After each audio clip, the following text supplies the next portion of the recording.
방금 보신 수원 현장은 이미 예고됐던 바대로 민주당에서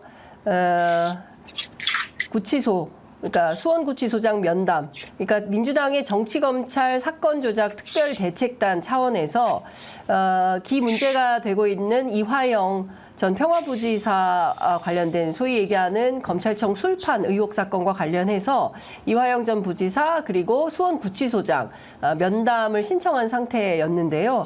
관련된 내용들이 현장에서 다 거부됐다는 소식이 저희 현장 기자를 통해서 확인이 됐습니다.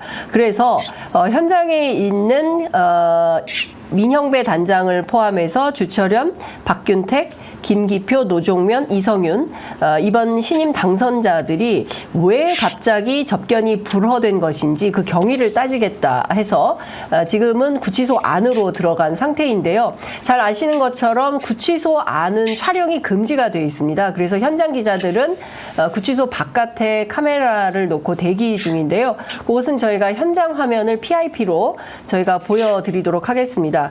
관련해서 지금 현재 그렇다면 이화영 전 부지사 재판과 관련된 상황이 어떤지 직접 변호인인 김광민 변호사 전화로 연결해서 관련된 소식을 좀 들어보도록 하겠습니다. 김 변호사님 나와 계신가요? 네, 반갑습니다. 예, 아유, 바쁘신 가운데 이렇게 급하게 인터뷰 요청 드렸는데 전화 인터뷰 수락해 주셔서 너무 감사드립니다.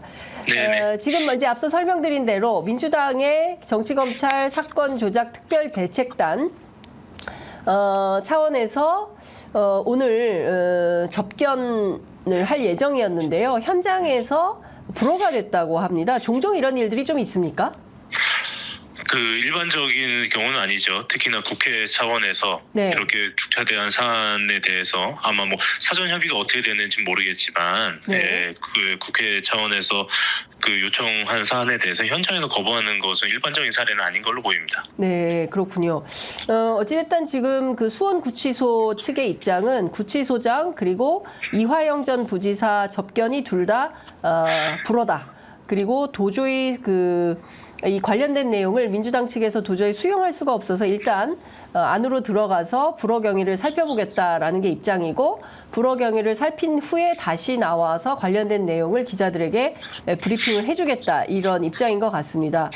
자, 지금 다른 거 다 떠나서 이 사건은 술판, 물론 이제 핵심 쟁점은 술판은 아닙니다. 중요한 것은 이화영 전 부지사를 검찰이 사건을 조사하는 과정에서 회유 또는 협박한 사실이 있었다면 이것은 검찰에게 굉장히 큰 위중한 문제가 되기 때문에 이제 그것이 핵심 포인트이긴 한데요. 관련해서 최근에 좀 새로 나온 사실이 있다고 좀 들었습니다. 특히 이제 전관 변호사 관련된 문제인데요. 사실 그동안 그 전관 변호사가 본인이 실제로 면담한 것은 사실이지만 이것은 이화영 측의 요청이었지 본인의 요청으로 이화영을 만난 것은 아니었다라는 이제 진술을 여러 매체를 통해서 밝힌 바 있는데요. 관련해서 새로운 사실이 나왔다고요? 네, 그렇습니다. 최초의 전관 변호사의 주장은 이랬어요. 22년도 11월경에 이화영 부지사를 접견을 했고 당시 부지사 접견은 이화영 측의 요청에 의해서 접견한 것이다. 이렇게 주장을 했고요. 이 주장에 따르면 본인은 이화영을 접견한 적은 있지만 이화영이 요청해서 그러니까 이화영이 주장하는 것처럼 이화영을 회유하기 위해서 만난 것은 아니고 이화영이 요청해서 만났다라고 하면서 22년 11월을 이야기했습니다. 그리고 이것에 대해서 이제 검찰은 전관 변호사의 그 워딩을 인용을 해서 22년 11월은 김성태가 송환되기도 전인데 이때 어떻게 정관 변호사가 이화영을 회유 압박할 수 있냐라고 반박을 했었습니다. 근데 이제 애초부터 이화영 부지사가 주장했던 것은 시기적으로 2022년 11월이 아니라 23년 5에서 6월경을 이야기했었거든요. 그런데 이제 그 정관 변호사 측은 이걸 뭉뚱그려서 22년 11월만 이야기를 하면서 이화영이 먼저 요구를 했고 당시 상황으로 봤을 때는 회유 압박이 불가능하다라는 주장을 했죠. 네. 그러고 나서 최근에 이제 접견 기록, 변호사 네. 접견 기록 확인해 본 결과 네. 22년 11월 3일에 예. 정관 변호사가 이화영 부지사에 접견한 건 사실이고 예. 그리고 그 당시에 이화영 부지사가 정관 변호사에게 접견 요청을 했던 것도 사실입니다. 아하. 예. 근데 추가로 23년 6월 19일과 예. 29일 두 차례 걸쳐서 정관 변호사가 이화영 부지사에 접견한 사실이 밝혀졌고요. 아. 이때는 이화영 부지사 주장대로 그 이화영 부지사를 회유 압박하기 위해서 온 걸로 보이는데 저희가 그렇게 생각하는 이유는 네.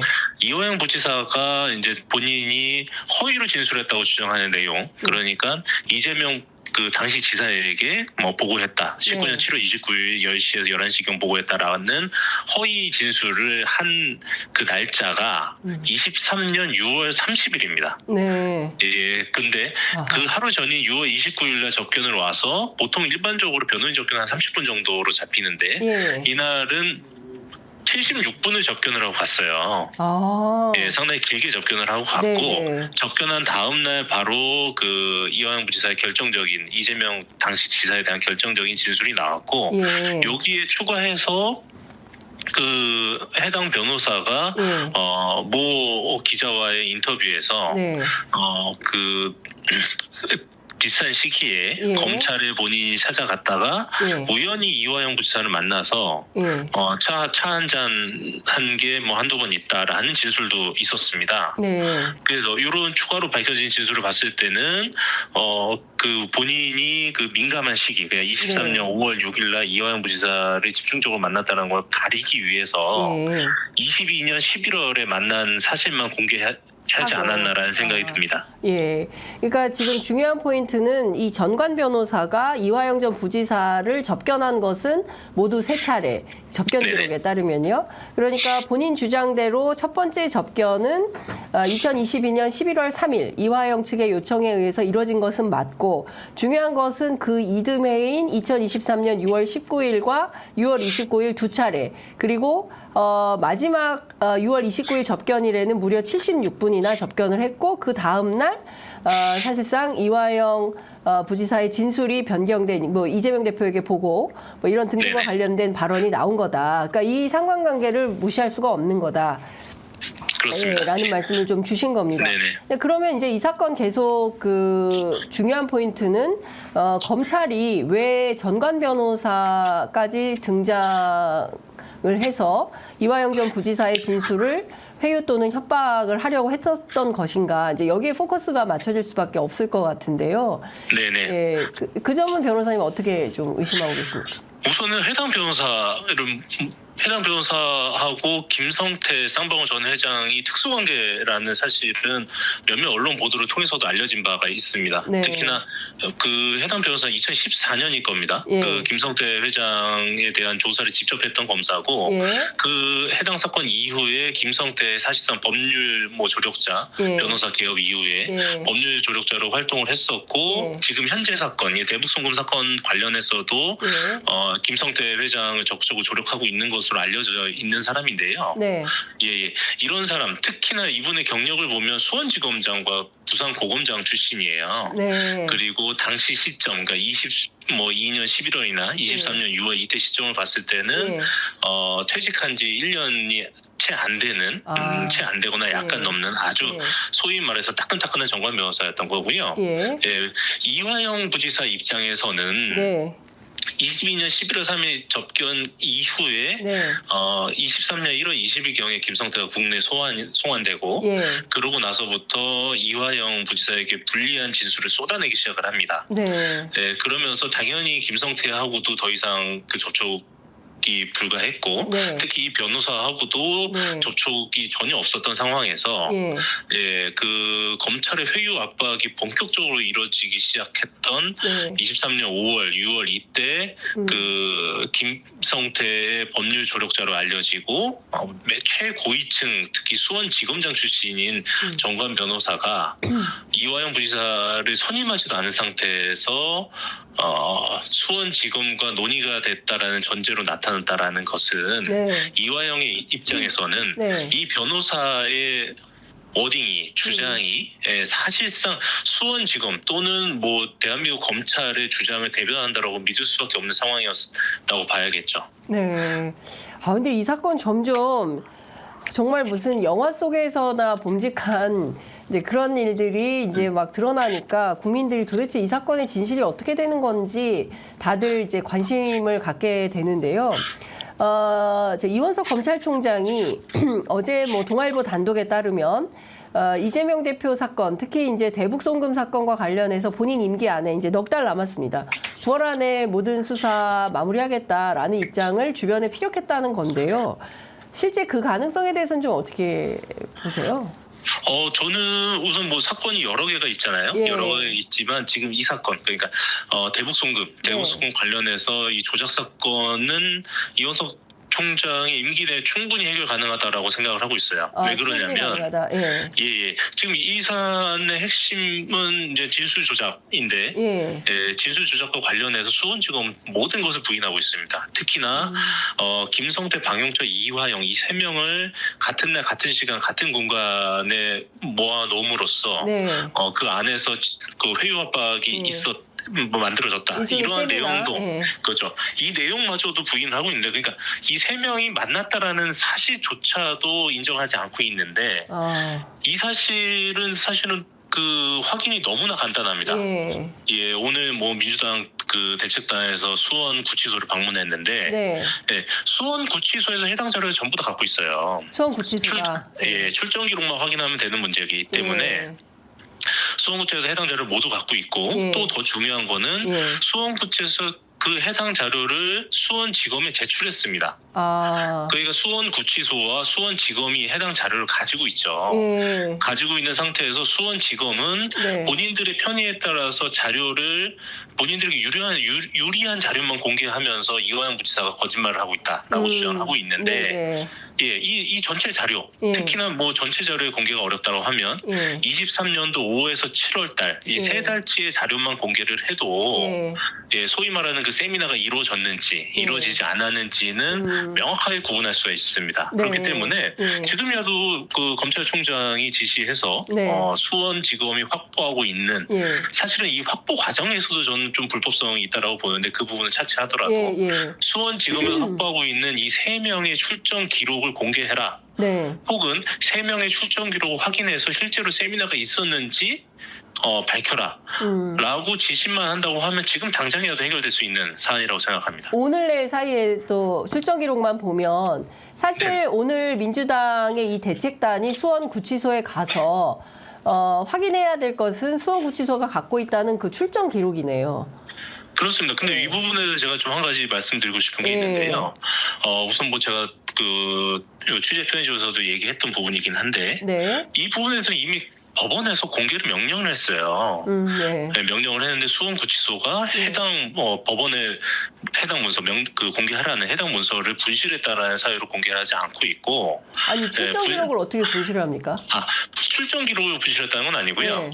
출정 기록을 제출해라라는 그 명령서. 법원의 명령서. 날라온 그 문서를 법원의 명령서를 분실할 수가 있어요? 불가능하죠. 아니 공공기관이 구치소가 법원이 명령장을 냈는데 그걸 분실해서 뭐 제출 못한다는 게 이게 상식적이고 합리적으로 이게 납득 타당한 일입니까? 그 이후에 더 황당한 사건들이 발생을 하는데요. 분실했다라고 하면서 이제 그 변론이 4월 7일 지난 4월 8일 날 변론이 종결되고, 변론이 종결된 이후에 갑자기 해당 문건을 분실했으니 다시 신청을 해주십시오라고 변호인에게 요청을 했습니다. 그래서 이제 제가 2가지 행동을 취했는데요. 첫 번째는 정보공개 청구를 했어요. 정보공개 청구하면서 정보공개 청구에다가 그 제가 신청했던 그 사실조회 신청서를 첨부했습니다. 니네가 이걸 잊어버렸다고 하니 내가 첨부해준다. 첨부해주니 이걸 확인하고 정보를 공개해라라고 정보공개 청구를 했고, 여기에 대해서 아직 답변이 없고요. 그 다음에 동시에 법원에 수원구치소에서 해당 문건을 분실해서 다시 신청해 달라고 하니, 비록 그 변론은 종결됐지만 이건 매우 특수한 상황이니 다시 좀 사실조회를 명령해 달라라는 취지로 사실조회 신청을 다시 접수했습니다. 다시 접수를 했는데 이게 사실은 이미 한번 그 법원에서 인용된 사실조회 신청이기 때문에 네. 검찰이 여기에 대해서 갖다부터 뭐 의견을 얘기할 필요가 없습니다. 네. 그런데 5월 3일 날, 예. 5월 3일 날 수원지검에서 제 사실조회 신청에 대한 의견을 제출을 했어요. 이 부분은 이제 아직 저희가 이제 열람 등사를 못해서 뭐라고 의견 제출했는지 모르겠지만, 네. 그 사실조회 신청에 대해서 검찰이 의견 제출하는 것 자체가 매우 이례적이고, 예. 또 하나는 이미 법원에서 인용했던 사실조회 신청을 부득이하게 재신청한 건데, 네. 여기에 대해서 특히나 검찰은 이미 해당 자료를 갖고 있으면서도 예. 그거를 공개하지 않으면서 예. 변호인이 재신청한 해당 신청에 대해서 예. 의견을 제출했다는 것은 예. 수원지검이 그 자료를 정말 공개하고 싶지 않구나라는 것을 좀 온몸으로 보여주는 태도인 것으로 보고, 예. 이것만 놓고 보더라도 해당 자료, 그냥 출정 일지 등을 수원지검과 수원구치소가 이렇게 감추고 공개하지 않는 것에는 뭔가 특별한 이유가 있지 않을까라는 합리적인 의심이 되죠. 네. 근데 검찰이 일종의 이제 법원의 명령을 어길 수는 없는 거잖아요. 근데 의견 진술을 네네. 법원이 낸다면, 검찰이 예. 의견 진술 입장을 밝힌다면 이 자료가 공개되지 않을 수도 있는 건가요? 그러니까 법원은 명령을 네. 해서 이거를 출정 기록을 예. 공개하라고 했는데, 네네. 분실로 인해서 수원구치소가 낼 수 없다라고 얘기를 해서 다시 또 이러이러한 절차를 밟았는데, 중요한 포인트는 검찰이 이제 의견 진술을 통해서 반대 입장을 피력했을 거 아닙니까? 예, 이 부분을 뭐 법원에서 인정한다고 하면 네. 제가 이번에 다시 신청한 사실조회 신청이 기각될 수도 있겠죠. 그러면 법원에 의해서 기각되면 이 자료는 공개를 못하게 되는 거네요? 수원구치소가 국회 요청에 응해서 공개하지 않는다면, 네. 안 된다면 공개가 안 될 가능성이 상당히 큽니다.